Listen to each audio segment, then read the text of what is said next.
The snow came early that year, thick and silent, hiding footprints that had never been found. Her quilt lay half buried at the edge of the frozen orchard, and for the first time in 10 years, someone remembered her name. Clara Mayfield had vanished on the night of her wedding, leaving behind a house heavy with unanswered questions and a family that learned to live around the empty space she once filled. Set in a small, rural town where winter lingers longer than it should, the story follows her childhood friend, Jonas, who returns home after years away to confront memories frozen in time. The air is cold, the streets narrow, and the weight of absence settles in every shadow. The bus hissed to a stop, and I stepped onto the cracked asphalt, my boots crunching through the frost that had settled overnight. The town smelled like winter, cold, clean, and hollow. Smoke from the chimneys curled lazily into the pale morning sky, but the streets themselves were still. No children, no cars, just the sound of my own breath catching in the cold. I pulled my coat tighter around me and looked up at the orchard at the edge of town. The trees were bare, skeletal, their limbs coated in ice, trembling in the wind. And then I saw it. A patch of color, sharp against the white. Bright, almost defiant. A quilt, half buried in snow, edges frayed, embroidery faded. I froze. It didn't make sense. 10 years. 10 years of empty rooms and unanswered questions, and now this. The quilt, like a quiet summons, waiting for me. I walked forward, boots leaving prints that the wind quickly tried to erase. The cold bit through my gloves, but I didn't notice. My hands itched to reach out, to brush the snow off, to touch something that belonged to her again. The snow fell in soft flakes, like ash, and the world narrowed. Only me. Only the quilt. Only that memory of her, laughing in the orchard, pulling me through the long grass, trying to teach me how to twirl without falling. Her laughter was light, but it left a weight in the chest you didn't notice until it was gone.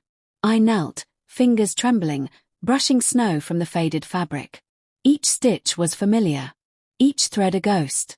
The smell of old cotton, faint and dry, reminded me of summers in her room, sun pouring through the windows, quilts folded across her bed. She used to lie there with a book, humming to herself, the wind rattling the panes. I could almost hear her, just beyond the reach of memory. My hands lingered on a corner of the quilt, and the years pressed down like ice in my chest. 10 years. 10 years of asking questions no one would answer. Of walking past her room, now just furniture and dust, pretending that absence could be filled. I closed my eyes and remembered the wedding night, the way she smiled, that strange, nervous smile. It never reached her eyes. And then, she was gone.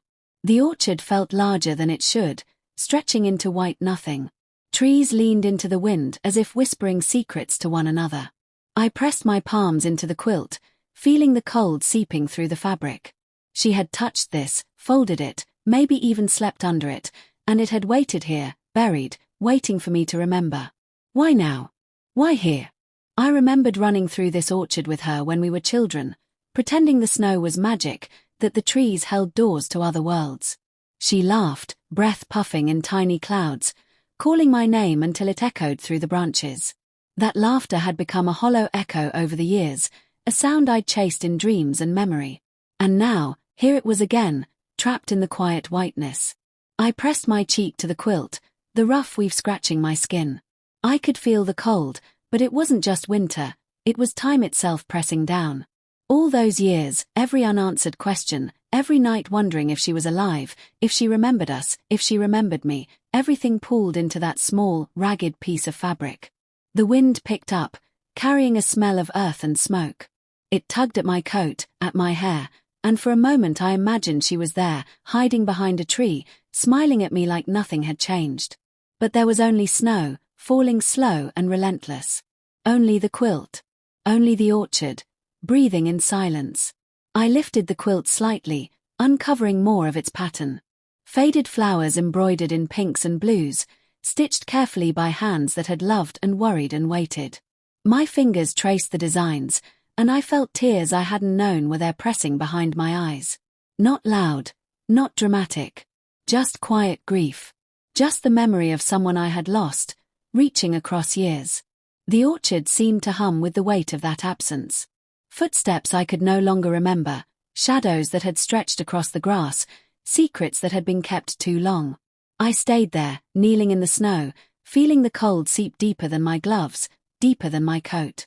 Even the air felt heavy, like it remembered her too. I pulled the quilt closer, folding it in my arms like a fragile body.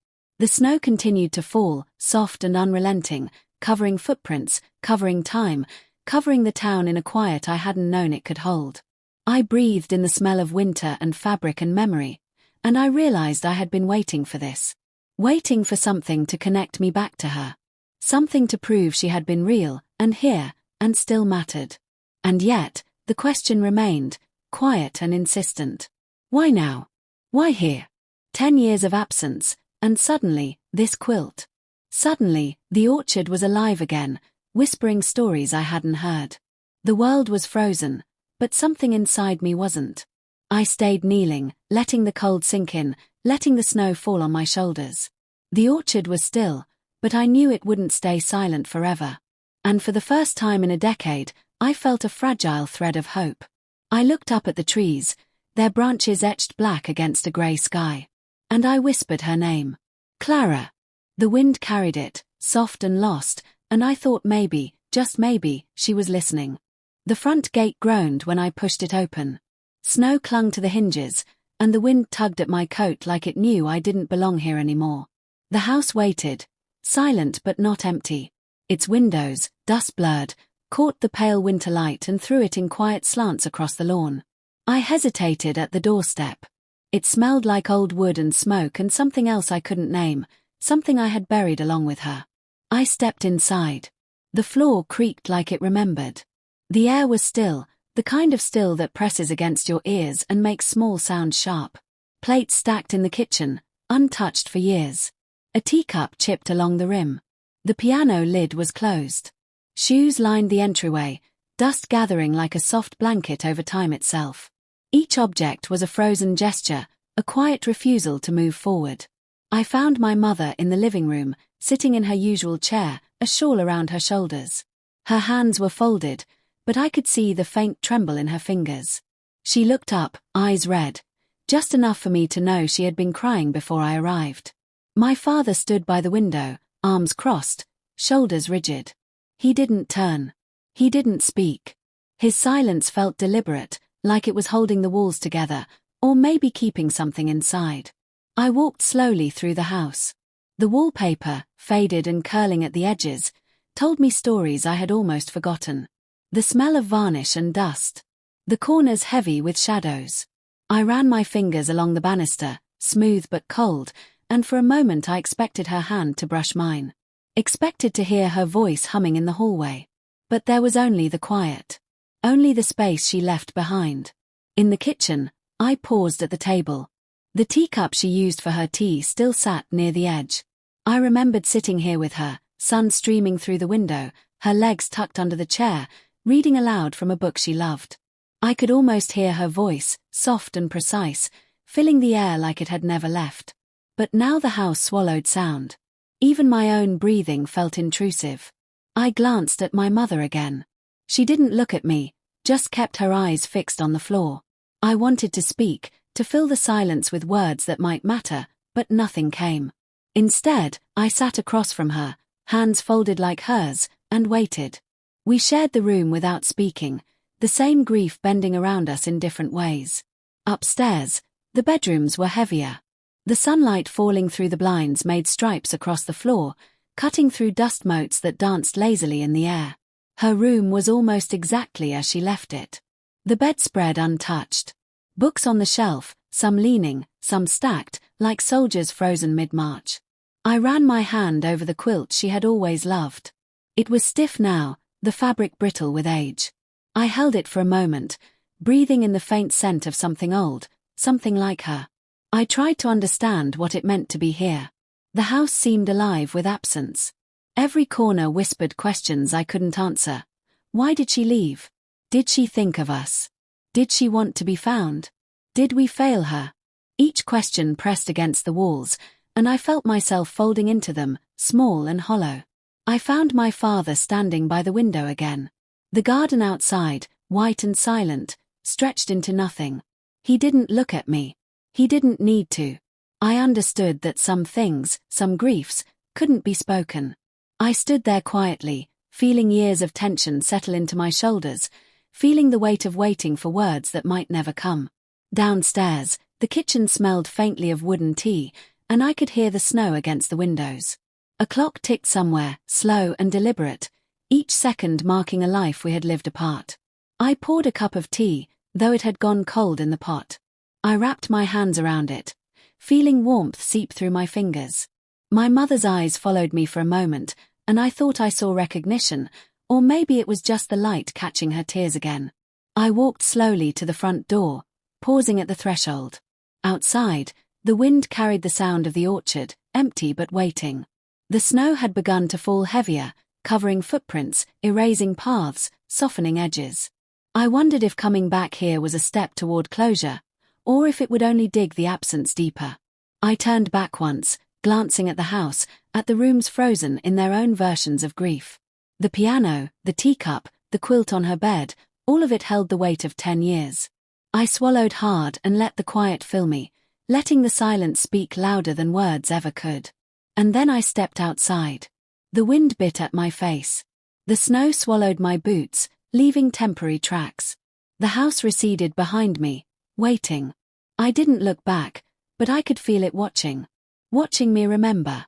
Watching me wonder if, someday, we might all find a way back inside each other again. The chapel door creaked as I pushed it open. Cold air followed me inside, carrying the scent of stone and dust and something faintly sweet, like old candles. Sunlight slanted through the stained glass windows, fractured into colored shards on the floor. My boots echoed against the cold stone, a hollow rhythm that reminded me how quiet the world had grown. I stopped in the center of the aisle and listened. The chapel seemed to breathe around me, and for a moment I thought I could hear laughter, soft, distant, almost playful. It took me a second to realize it was memory, not sound. Clara's laughter, light but nervous, the way it bounced off the walls that had never really changed. I could see her in the dress she wore that day, fabric fluttering in the draft, eyes wide, but the smile on her face never reaching the corners of her eyes. She moved like she was balancing something delicate, something I couldn't hold for her. The pews, long and polished, remembered her weight pressing against them. Every shadow seemed to stretch toward me, carrying pieces of a day I'd tried not to remember. I moved down the aisle slowly, running my fingers along the back of the pews. The wood was smooth but cold, worn by hands that had gripped it in prayer, or fear, or both. I could almost hear the whispers from that day, the quick, hushed warnings from people who didn't want to be overheard. The way neighbors had glanced at each other and then at her, and then looked away, as if some unspoken knowledge had passed between them. Their eyes had held questions I couldn't answer, glances that seemed to follow her even now. I stopped at the altar, where the sunlight pooled in muted colors. I remembered standing there, feeling the floor cold beneath my shoes, watching her turn to me, and then, seconds later, watching her vanish. The tension in the room hadn't been visible to anyone else, or maybe it had, but no one acted. I remembered the tremble in her hand when she reached for mine, the slight hesitation in her step. I remembered wishing I could understand her, wishing I could stop what was coming, even though I didn't know what that was. The chapel smelled of dust and old pine polish. My breath fogged in the cold, curling around me like a reminder I was alive, that I was still here. I knelt for a moment, tracing a faint scratch in the stone floor with my fingertip. It could have been nothing, or it could have been her, small traces, small evidence of a presence that had been real. Everything else had disappeared. Chairs had been moved, candles extinguished, but some pieces, some echoes, remained. I thought of the door, how she had brushed past it, and then nothing. 10 years, and that final image still clung to me. Her eyes, wide and searching, darting at the shadows. I could feel the weight of unanswered questions pressing down in the chapel, like the stone walls themselves were holding secrets that didn't want to be told. Did she leave willingly, or had something kept her away? Could the answer have been here all along, hidden in plain sight, in the hushed murmurs and glances no one dared speak aloud? I wandered further, letting my hands glide along the cold wood of the pews. Dust rose in tiny clouds, catching the muted light. The organ keys, once polished, were dulled with age, silent now. I pressed one lightly. It groaned, reluctant, a soft, melancholy note that filled the empty space.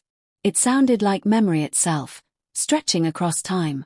I imagined her playing it, fingers light, nervous, tapping out rhythms only she knew. The sound was brief, gone before it could settle. I stopped near the side door, the hinges rusted and stiff. Outside, I could see the orchard she had loved, bare branches etched against a grey winter sky. The air smelled faintly of frost and earth, reminding me that some things continued, even when we didn't. I could almost see her moving through it, skirts brushing the frozen grass, laughter lingering like smoke. But it was only memory, insistent, stubborn, impossible to touch. I stood in the aisle for a long time. The light shifted, moving slowly across the stone.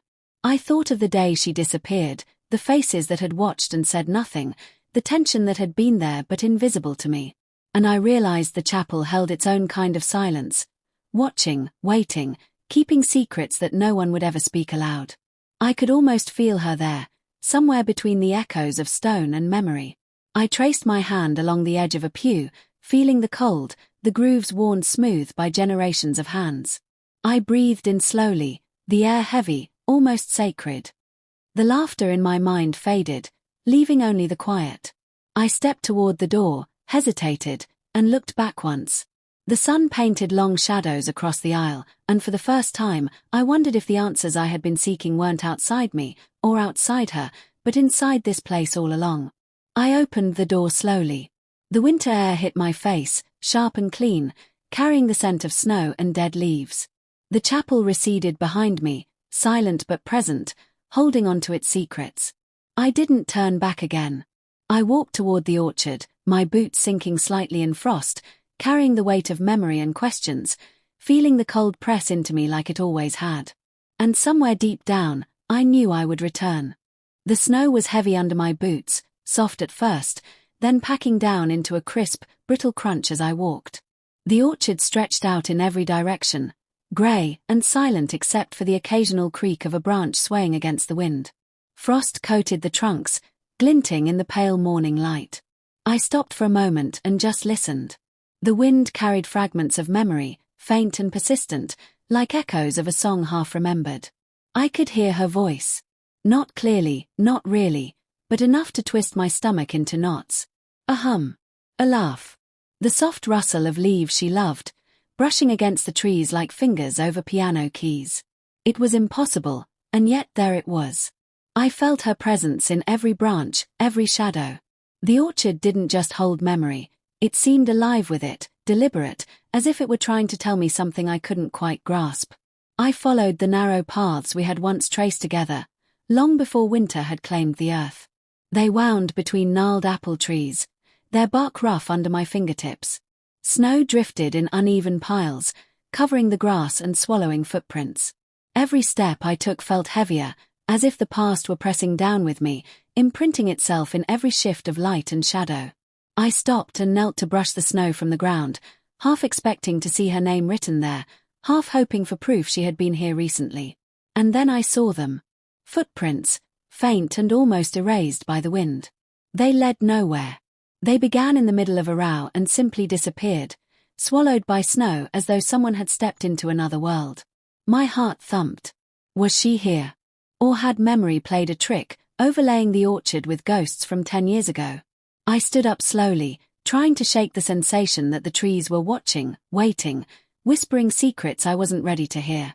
The orchard smelled of cold earth and frost. The wind carried the tang of ice, sharp and clean. I pulled my coat tighter and traced the branches above me, skeletal in their winter sparseness. Every tree seemed deliberate, positioned in such a way that the light and shadow made the snow shimmer like it had a story. I remembered her hands brushing against bark, the way she could hear the language of leaves, the way she laughed at nothing while listening to everything. It was a memory that hurt, and yet it anchored me here, alive and present. I wandered deeper into the orchard, following the crooked lines between the trees. My breath made small clouds that disappeared immediately, and each step left a mark the wind tried to erase. I imagined her walking these paths, skirts brushing the snow, humming that same quiet song. It was a simple melody, soft and hesitant, but it had lingered in my chest for years. The sound of it now, imagined or real, made the orchard feel less empty, but more haunted. Something shifted in the way the wind blew through the trees. The branches groaned under frost and snow, scraping together in low, deliberate whispers. I stopped and tilted my head, listening to the cadence. It was almost like words, almost like the orchard itself was speaking, but just out of reach. I closed my eyes, trying to place the memory, trying to remember the exact tone of her laugh. It made my chest ache, this closeness and distance at the same time. The footprints kept me moving, though I knew they led nowhere. Each step was a question pressed into the frozen ground. I crouched and studied one, tracing the shallow impression with a gloved finger. It was small, delicate, like hers would have been. But the snow had already started to erase it, leaving only the suggestion that someone, or something, had been here. My mind raced, and then slowed, circling the same impossible questions. Was she here recently? Or was this the past replaying itself in my mind? Was I chasing memory, or chasing truth? I ran my hands along a frost-laden branch and felt the cold bite through my gloves. I inhaled sharply, letting the orchard fill me, its silence, its weight, its sense of deliberate watchfulness. Every shadow seemed to stretch toward me. Every sound, the creak of a branch, the whisper of wind, was amplified, meaningful, urgent. I felt both small and connected, lost in the folds of the past and present all at once. I paused on a small rise overlooking the orchard. The snow fell steady now, thick and soft, covering everything in quiet white. The footprints were gone. The hum of memory faded, leaving only wind and frost and the soft scrape of my boots. I stood there for a long time, feeling the orchard breathe around me, feeling the years press into the silence. My chest ached, but not with surprise, more like recognition. And then I started walking back toward the edge, letting the snow crunch underfoot, letting the wind carry fragments of the past along with me. The trees whispered, but I didn't know if it was memory, imagination, or something more. The orchard had kept its secrets, for now. But I knew I would return. I had to. Somewhere, beneath the frost and the silence, she was still here. Or maybe she had never left at all. The ladder groaned under my weight as I climbed into the attic. Dust motes hung in the air, suspended in the slanting winter light that leaked through the single grimy window. The boards beneath my boots creaked like they remembered me. The air smelled of mothballs, old paper, and decay. I coughed softly, brushing my sleeve across my mouth, and paused. It was quiet enough to hear the hum of the house settling, the faint sigh of wood adjusting to the cold. Boxes sat stacked in uneven towers, their labels yellowed and peeling. Some had long been forgotten by time and by people who had tried not to remember. I ran my hands over one of the lids, tracing the faded ink, and then lifted it. Inside were letters, tied in rough twine, their edges frayed, paper stiff. Some bore my name, written in her familiar script, looping and careful. I hesitated, fingers hovering over the stack. The air felt heavier here, thick with things unspoken, waiting. I untied the first bundle and lifted a letter. The paper crackled in my hands. Her handwriting seemed alive, as if it still carried the tremor of her voice. I could see her, hunched over a desk in the small hours, scratching words onto fragile paper, pouring everything she couldn't say aloud into ink. I unfolded the first letter slowly, letting the words sink in. She spoke of fear, of wanting to leave, of a world she felt trapped in. A confession I had never heard, whispered across the years to me, or at least meant for me. The attic smelled stronger now, mothballs and dust, but beneath that, something human. Something alive. I ran my finger along a sentence, feeling the pressure of her thoughts pressed into the fibers. She wrote of nights spent staring at the ceiling, listening to the wind through the eaves, feeling like she was drowning in expectations. The words made my chest tight. She had been here, but not really, even as I had known her. She had been present and absent at the same time, living a life I could only glimpse in these letters. I opened another envelope, addressed to me, folded with care. The paper crinkled under my fingers. She wrote about longing for freedom, for a chance to be herself without fear or judgment. She spoke of small joys and small despairs. Each sentence felt urgent, fragile, and deliberate, like she was speaking to me directly, even now, across the years. I read and reread phrases, tasting them slowly, letting them settle. It was both beautiful and terrible, the clarity of her mind, the silence of the years between us. I sank onto the floorboards, the letters spread around me like autumn leaves. The attic felt smaller, warmer, but also suffocating. Time collapsed. I could see her sitting at the old desk in the corner of her room, the quill scratching softly, the candlelight trembling against the wall. She had been trying to reach me, to explain herself, and I had been blind to it until now. I pressed my palms to my eyes, trying to hold back tears that didn't need words. The letters spoke of loneliness I hadn't realized she carried, of moments I had forgotten. She had feared being misunderstood, being trapped in a role she could never embrace. There was guilt, too, a quiet, heavy kind that pressed against every word. She wrote about choices she had made quietly, without telling anyone, and the weight of living with those decisions alone. Reading it, I felt the years pressing back at me, all the questions I had asked and never received answers for. I picked up the last envelope, the handwriting slightly shakier here. She had written in a trembling hand, confessing fears she had never spoken aloud. It was intimate, painful, and strangely comforting. For the first time in years, I felt her presence, not as a memory or a ghost, but as someone who had trusted me enough to leave pieces of herself behind. The attic seemed to exhale around me, shadows stretching as if to let the words breathe. I leaned back against the dusty wall, letters in my lap, feeling the cold seep through the floorboards. The attic smelled like the past, but it also smelled like her, like she had been here moments ago, alive and whole. I could hear the wind outside, the house settling, the soft creak of boards under my own weight. And for the first time, the question I had carried for so long felt like it might finally have an answer. Could these letters tell me why she left? I didn't know.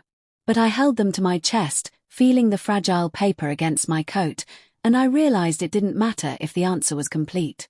She had spoken to me across time, leaving a part of herself in my hands. And maybe that was enough, for now, to begin understanding. The winter light shifted through the attic window, brushing the letters in a quiet glow. The dust danced in the beams like tiny fireflies. I stayed there for a long time, listening to the house breathe, letting her words settle around me. Somewhere, in the shadows, I could feel her presence, faint, patient, waiting. And I knew I would return. The bell over the diner door jingled softly as I stepped inside. Steam curled from the coffee machine, mingling with the smell of frying eggs and buttered toast. The light was low, gold, and lazy, sliding across formica tables scarred by decades of use. A radio murmured quietly in the corner, the kind of station that played songs you only half remember. The room hummed with conversation, but it was muted, polite, like the town itself was trying not to wake from a long winter. I slid into a booth near the window, watching the frost gather along the glass. Outside, the wind pressed the branches against one another, scraping bare twigs across the snow. Inside, the diner felt safe but fragile, like it could tip into silence at any moment. My fingers wrapped around the mug, warming against the thin porcelain. I sipped the coffee, bitter and sharp, letting it settle in my chest.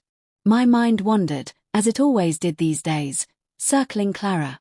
The memory of her smile, the one that never quite reached her eyes, loomed in the quiet. I had just set the cup down when he appeared. He slid into the booth opposite me, coat dusted with snow, eyes careful and calm. There was nothing remarkable about him at first glance, but something in his posture made me alert. He didn't introduce himself right away. Instead, he just nodded at the cup, then at the window, as if acknowledging we were both listening to the same silence outside. "I saw her," he said finally, voice low, deliberate. My chest tightened. "After the wedding. Not here. Somewhere else." The words made the air heavier. My mind tried to reject them, tried to tell me it was impossible. But he leaned in slightly, enough to catch the light on his eyes, and there was certainty there. He described her, not fully, not in a way that painted a full picture, but in small details that only someone close could know. The tilt of her head when she was nervous, the way she hummed under her breath when she thought no one was listening, the faint smudge of ink on her fingers. Each fragment of memory stitched itself to my own recollection, startlingly familiar. I sat back, trying to steady my hands. Coffee steamed between us, warm but temporary. Where did you see her?" My voice came out smaller than I meant. He hesitated. He looked down at the table for a long moment, tapping a finger against the formica. "I can't tell you exactly. It's not safe. But I know she's alive. And she remembers." The diner seemed to grow quieter, or maybe I just noticed it now. The clatter of silverware, the hiss of coffee machines, the soft hum of conversation fading into the background. I felt my chest tighten with a mix of hope and dread, unsure if I was being given a lifeline or led into a trap of memory and longing. My thoughts swirled with questions I didn't want to ask but couldn't avoid. Why had no one mentioned her again? Why had all traces of her disappeared from this town, except for me and the orchard and now this stranger? I stared at him, trying to measure his intent. The diner smelled of warm grease and old wood, a scent so ordinary it should have been comforting, but it didn't feel that way. It felt like the space itself was holding its breath, waiting for the truth to spill, waiting to see if I could handle it. He gave me another small detail, a phrase she used when she was alone, something I had almost forgotten. And just like that, it pulled me closer, tangled me further into the past. I wanted to ask where, to demand proof, to argue that it was impossible. But the words wouldn't come. My throat felt thick, and I realized I had been holding my breath. Instead, I just nodded, letting him see that I understood without saying it aloud. The weight of 10 years of absence pressed against my shoulders, heavier now that I had the suggestion of her somewhere in the world, moving, breathing, alive. He stood then, slipping back into the normal rhythm of the diner, disappearing among the tables and booths, leaving me with only the warmth of my coffee and the echo of his voice. The humming of machines returned to my ears, the clatter of dishes resumed, but it all felt different. Charged, fragile, holding a secret I wasn't meant to release yet. I stayed in the booth long after he left, staring out the frost-covered window at the town moving slowly through winter. Snowflakes fell lazily, covering footprints, hiding paths. I traced them with my eyes, wondering which belonged to memory and which to reality.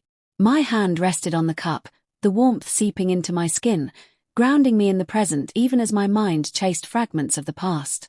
And then I whispered her name. Clara.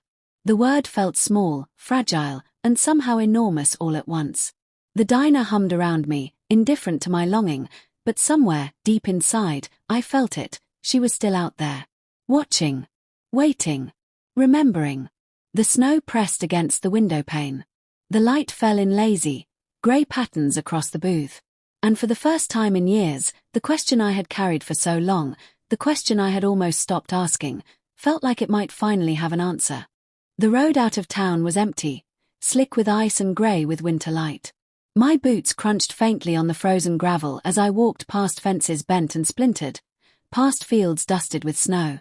The wind carried the smell of pine, cold and sharp, and a quiet that seemed deliberate, waiting. Every shadow stretched longer than it should have, scraping across the frozen earth, and I felt it press against me, gentle but insistent.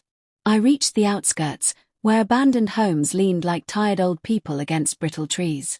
Frosted windows caught the pale sunlight, hiding what lay inside. Sometimes, a curtain shifted, just slightly, or a door creaked.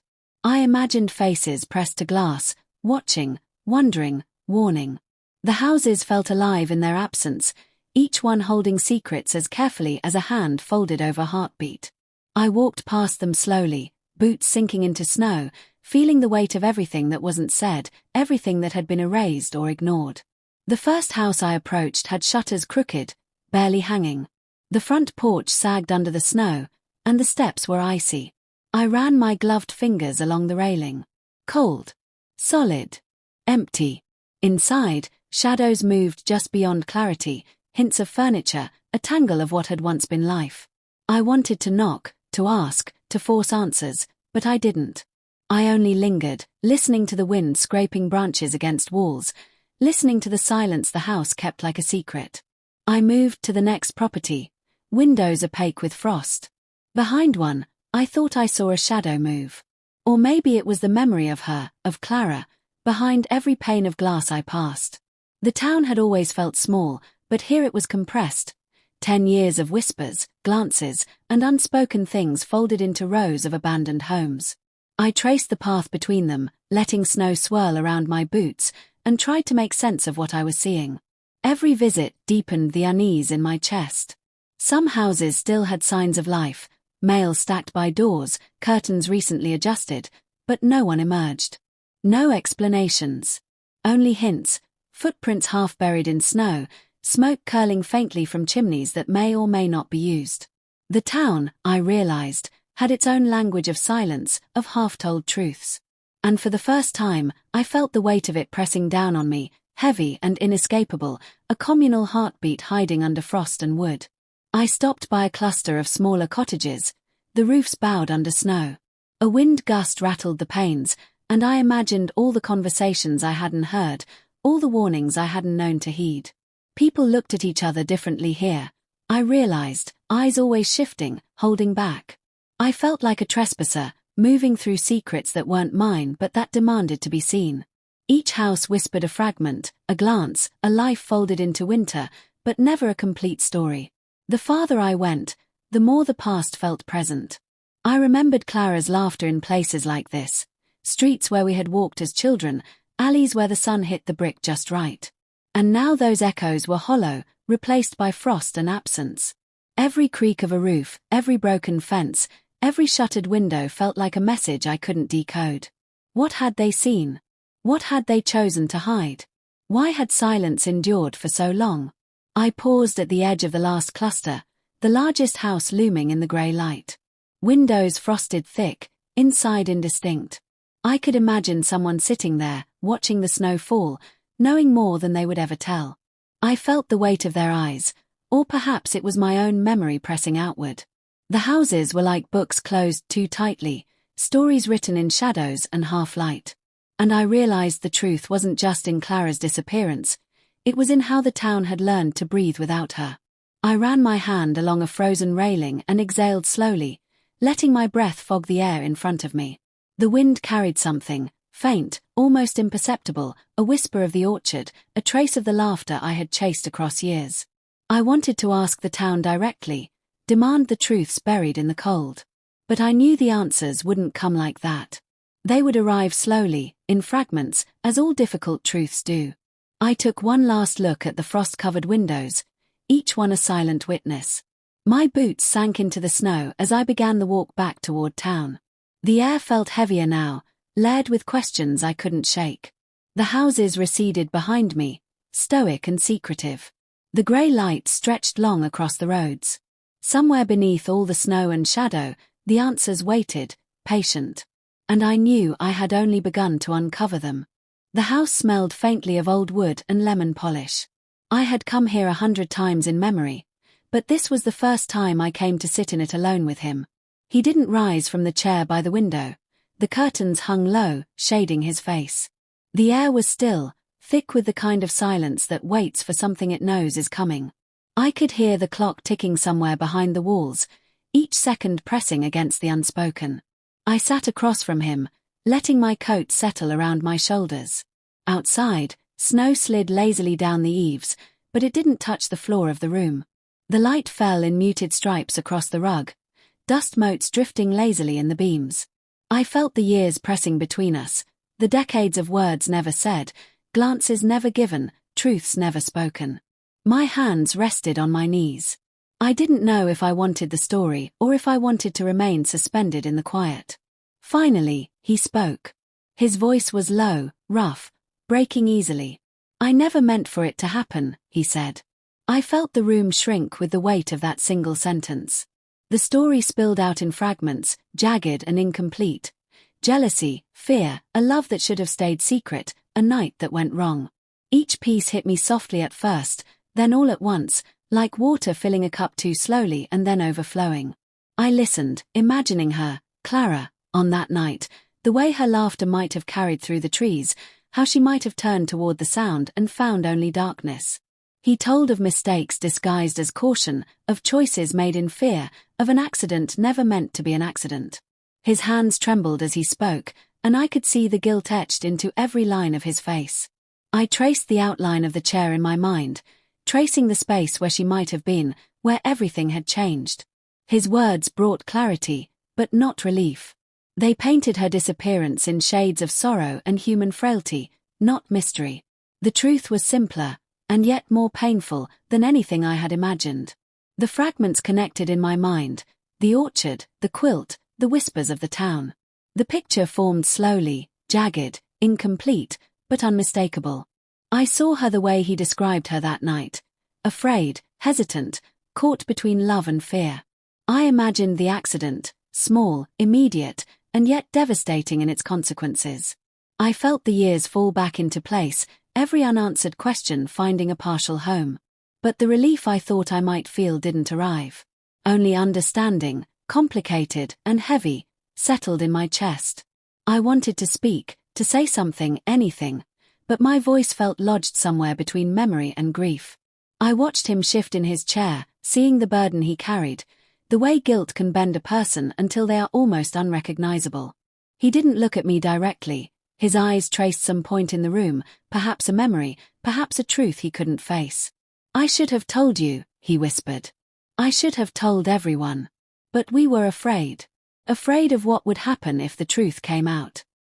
I let the silence stretch between us, letting his confession settle into the room like snow covering a garden.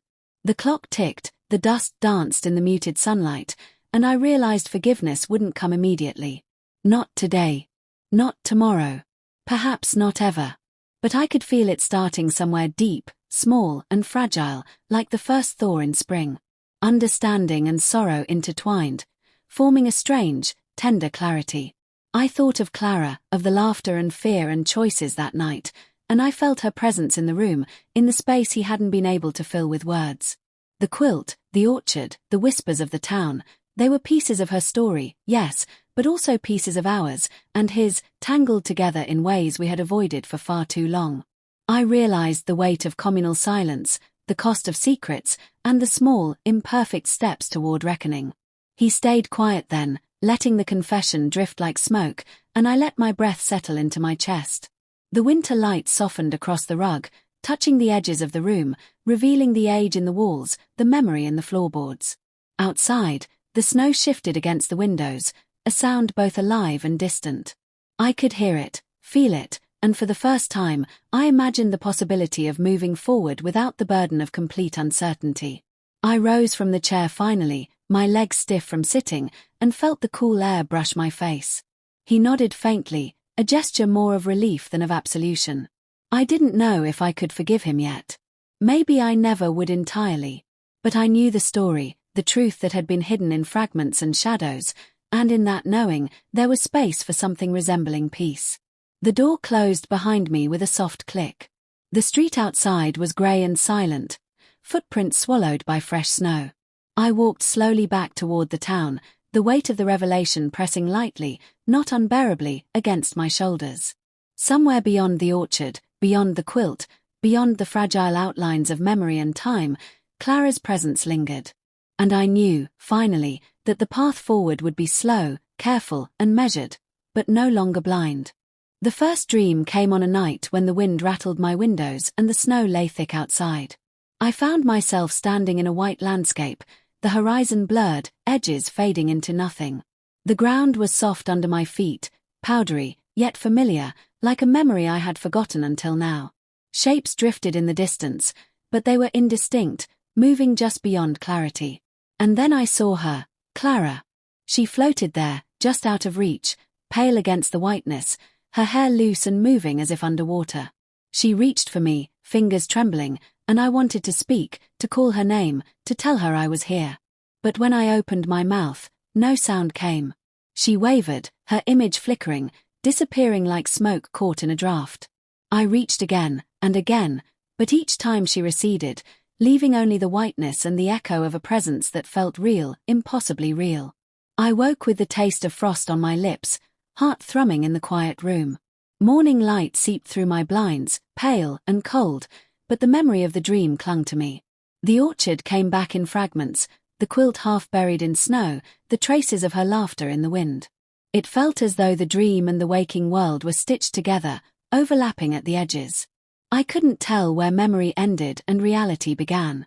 That night, the dream returned. I was walking through the orchard, but it was transformed, The snow stretched endlessly, the trees taller, shadows longer. Clara appeared at the far edge, glancing over her shoulder, a look I knew too well. She moved like she knew I was following, but with the hesitation of someone afraid of being found. I stepped forward, and the ground shifted under my feet, soft and yielding. The quilt lay on the snow again, bright against the pale world, but as I approached, it dissolved into mist. I tried to speak this time, but my voice fractured, scattering into the cold. She reached toward me, eyes wide, mouth opening, and still nothing emerged.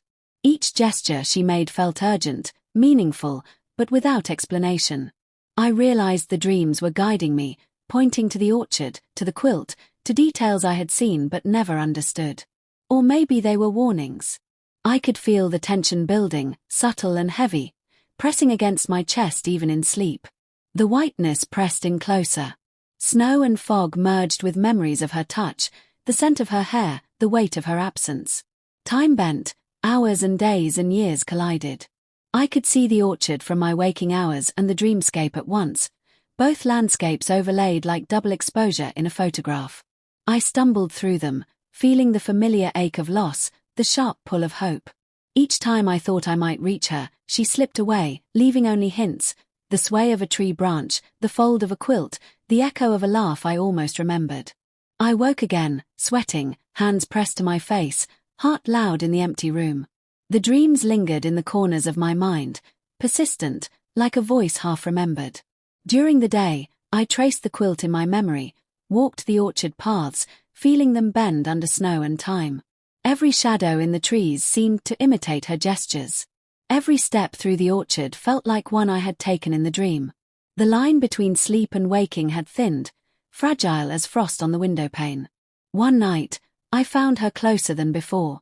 She was kneeling by the quilt in the snow, reaching for something unseen. I stepped forward, whispering her name in my head, and she looked at me directly. Her eyes held both recognition and sorrow, and for a heartbeat, I believed she could be reached. Then the wind shifted, the white dissolved around her, and she was gone. I stood alone, breath visible in the freezing air, the ache of longing settling like a stone in my chest. I realized the dreams were teaching me something. She wasn't just a memory, and she wasn't just gone. She was guiding me, or warning me, and the details, small and precise, mattered. The quilt, the orchard, the whispers of snow and wind, all of it was a map, fragile and delicate. I had to follow it carefully. The line between her and me, between memory and reality, was no longer clear. But neither was the path forward, and I knew that understanding would not come gently. I woke again, alone, the dawn light pale and grey. The snow lay undisturbed outside my window, but I could still feel her presence in the ache behind my eyes, in the hollow of the orchard remembered. I traced the quilt in my mind, folded and frayed, bright against the white. And I knew, with a certainty both frightening and tender, that the dreams would continue. That they would push me, pull me, until I understood what she had been trying to show me all along. The house smelled faintly of old wood and lemon polish. I had come here 100 times in memory, but this was the first time I came to sit in it alone with him. He didn't rise from the chair by the window. The curtains hung low, shading his face. The air was still, thick with the kind of silence that waits for something it knows is coming. I could hear the clock ticking somewhere behind the walls, each second pressing against the unspoken. I sat across from him, letting my coat settle around my shoulders. Outside, snow slid lazily down the eaves, but it didn't touch the floor of the room. The light fell in muted stripes across the rug, dust motes drifting lazily in the beams.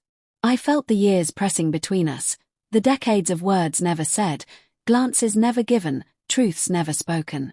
My hands rested on my knees. I didn't know if I wanted the story or if I wanted to remain suspended in the quiet. Finally, he spoke.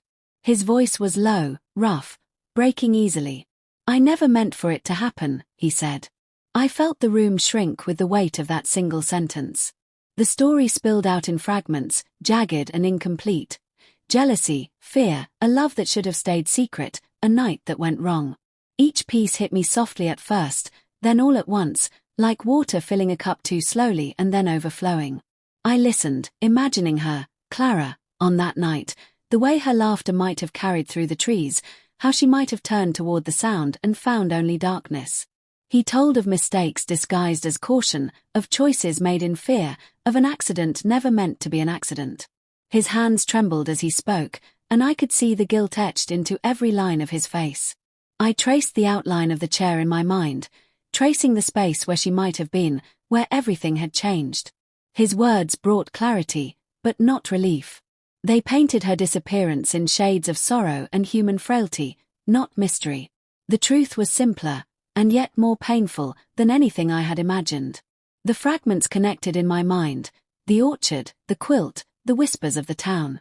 The picture formed slowly, jagged, incomplete, but unmistakable.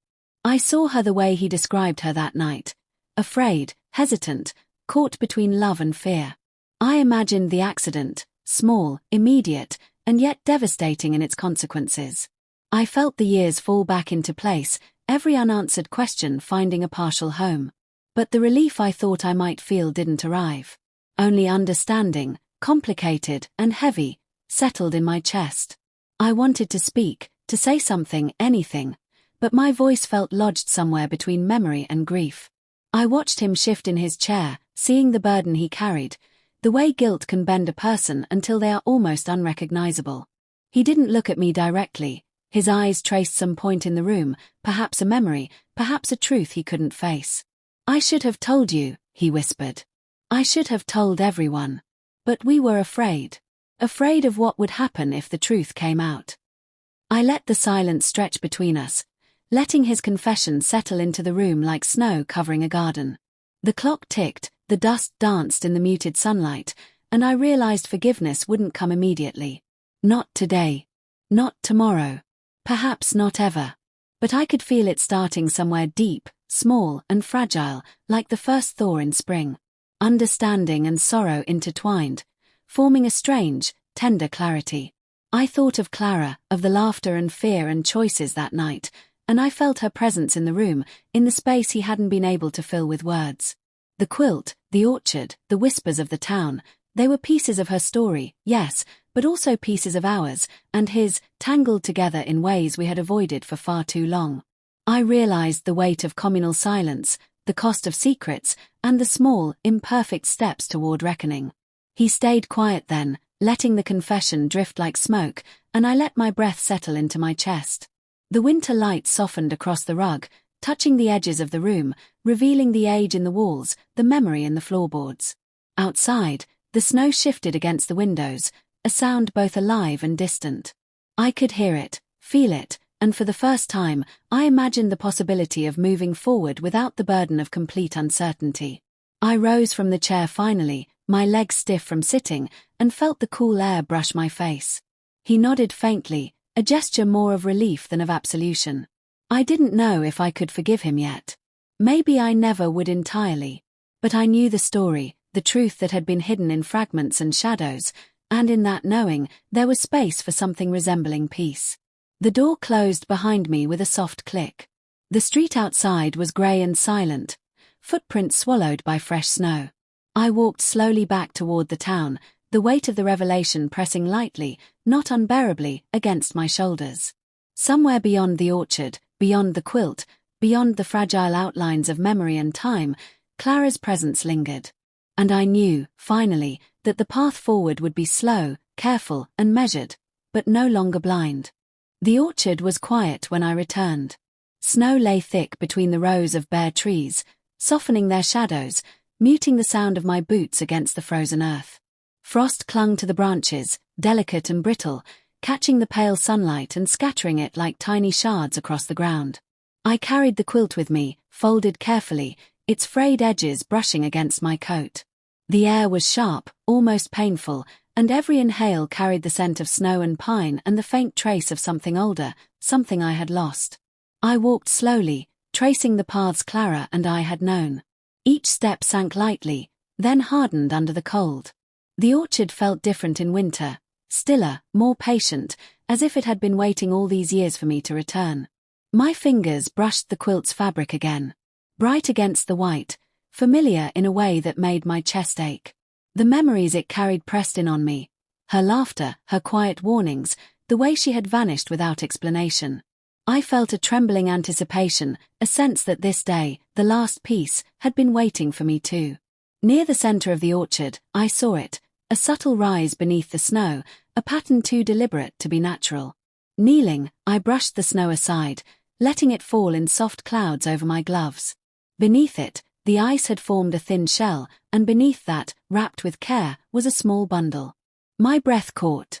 I pressed my fingers to the cloth. It was light, yet heavy with intention, with presence.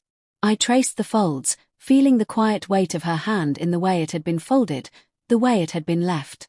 I sat there in the snow, hesitant to move too quickly, as though the orchard itself were holding its breath. My heart thrummed softly, each beat measured and fragile. Memories of Clara pressed against me in waves, her voice humming a song I had almost forgotten, the warmth of her hand in mine, the sudden absence that had hollowed years. And now, finally, the evidence of her last trace was here, tangible, delicate, as if she had left it for me alone. I could feel grief, sharp and immediate, and connection, deep and unspoken, pressing against my chest at the same time. The quilt and the bundle beneath it seemed to pulse with quiet significance. I let my fingers linger, tracing the fabric as though I could read her intention through the weave. The orchard around me was motionless, the air taut with expectation, and the snow seemed to hush itself in reverence. I thought of the winter days, the empty paths, the lost years, and of the small, tender spaces in memory where she had always lived. And now, she had returned to me through this careful offering, without words, without explanation, yet utterly present. I unfolded the bundle slowly. Each motion was deliberate, careful. There was a note, folded and yellowed, ink faded but still legible. I traced the lines with my fingers, reading each word in the hush of the orchard. The words were simple, intimate, full of love and fear, confessions and guidance. She had been aware of the dangers, of the paths we couldn't see, and had chosen this delicate communication, as a way to reach me across time and absence. Tears pricked my eyes, but I did not move them. I could not blink away the weight of this moment. Winter pressed around me, still and waiting. The snow muffled the world, making it feel suspended. I held the quilt and the bundle against my chest, letting the fabric absorb some of my grief, some of my longing. The orchard had become a sanctuary, a place where loss and presence coexisted in silence. I imagined Clara there, smiling faintly, watching me, knowing I would find it all, knowing I would carry it forward. I wanted to call to her, to speak aloud, but the words felt unnecessary. She had spoken already, in ways words could never fully capture. I rose slowly, quilt in arms, snow crunching underfoot. The sun had dipped lower, casting long, soft shadows between the trees. I looked back once at the spot where I had found her gift, where winter had held its breath in anticipation. The snow had begun to settle again, covering the traces of my presence, leaving the orchard pristine and patient, as if nothing had changed, and yet everything had. I knew, standing there, that the truth was no longer hidden. The quilt, the bundle, the careful folds of her intent, they had answered questions I had carried for years. And yet, with clarity came new questions. What do I do now? How do I honor this gift, this connection, this presence left behind? The orchard held its silence, infinite and gentle, offering no guidance beyond the fact that I had arrived at the last piece of the story. I took a deep breath. The air was cold against my face, sharp and alive.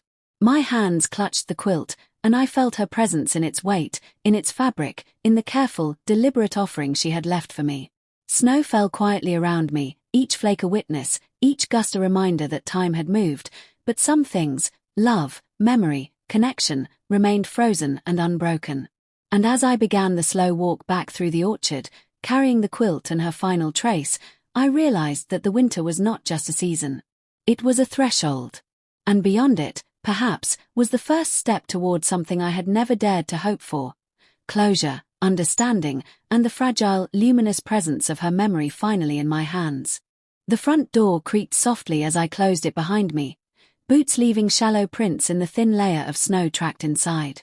The house smelled faintly of pine and winter chill, dust motes dancing in the pale light that spilled through the curtains. In my arms, the quilt felt heavier than it should, stitched with the weight of years and memories, frayed edges brushing against my coat like a whisper. I set it down carefully, letting it unfold across the bed where she had slept, where she had vanished. For the first time in years, the house felt less like a museum of absence and more like a vessel of memory. The floors didn't groan as sharply. The walls seemed to breathe. I walked slowly through the rooms, touching the surfaces that still carried her presence.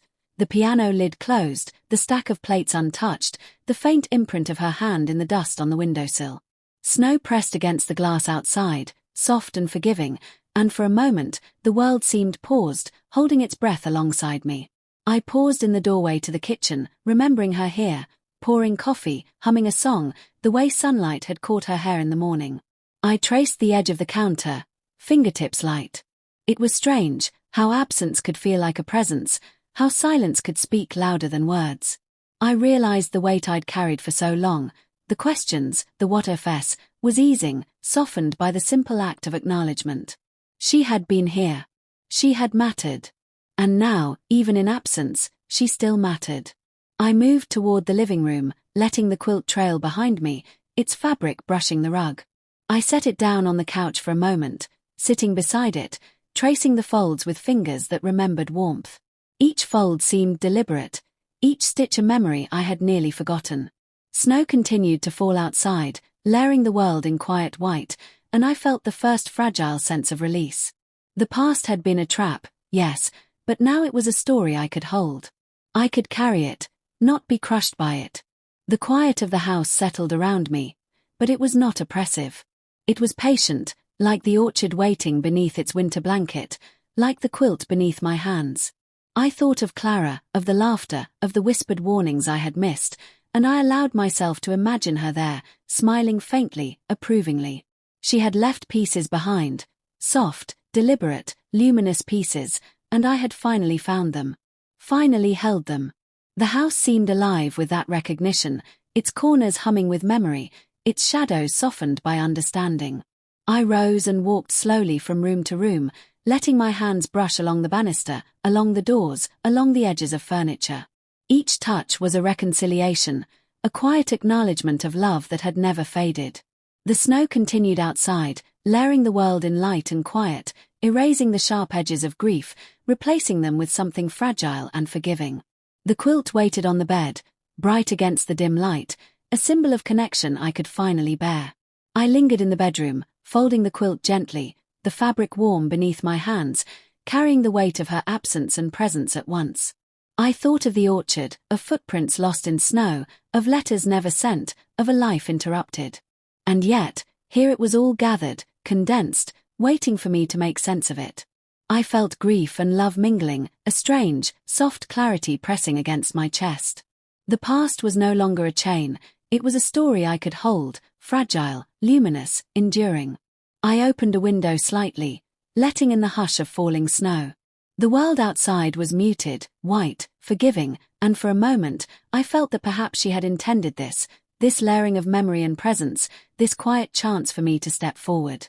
I could stay trapped in the snow, wrapped in absence, or I could move through it, carrying her with me, not forgetting but no longer haunted. I let the cold brush my cheeks, sharp and cleansing, and exhaled slowly, feeling the years settle behind me. I returned to the bed, laying the quilt across it one last time, smoothing it with careful fingers. The folds caught the pale light of the room, and I imagined her hand in mine, imagined the way she would have smiled at the care I gave her memory. I did not speak, did not call her name. There was no need. The house, the snow, the quilt, all bore witness. And I understood, finally, that moving forward was not forgetting, and staying in the past was no longer necessary. I stood at the edge of the bedroom, looking around the house, feeling the quiet settle into my bones. The snow continued its slow, endless fall, and I knew that life would carry on, delicate and patient, as it always had. The past was held, the story complete enough, and I could step forward. I could walk through the rooms, through the orchard, through the quilted traces of her presence, carrying love and memory, grief and forgiveness alike.